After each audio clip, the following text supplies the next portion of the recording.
阳光基金会拜三开记者会，有2位面部有损伤囡仔和因妈妈做伙徛出来，用家己的经验鼓励当咧遭受苦楚无自信的囡仔，会当找社福团体甲因斗相共，勇敢行出来。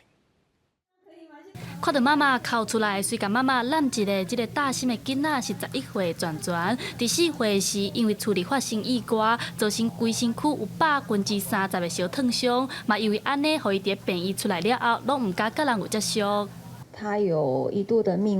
病危，然后也是好不容易救回来。但是等我们出院之后，他就是对人群会有个恐惧，然后对人完全没有任何的招呼。 除了转转，另外一位10岁小欣嘛，因为拄出事，就互人发现有多囊性淋巴脓肿，经过半年的住院治疗，病有较好啊。不过这寡病痛伫伊的面留来记号，自细汉就因为面比别人搁较肿，常常去互人笑。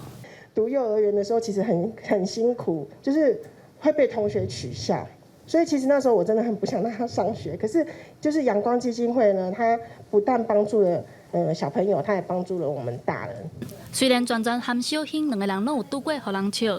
拄拄无好的经验，不过嘛因为有阳光基金会的帮助，提供因心理复健甲校园适应的中健服务，变勇敢，所以因甲妈妈才愿意徛出来，以自身的经验，希望大家会当支持社福团体。阳光基金会嘛参大卖场合作，伫咧通路放爱心捐钱盒仔，希望组织大众的力量，帮助这寡身躯互提供被留来记号、当咧受苦的囡仔。记者戴阿双、柯斌哲台北报道。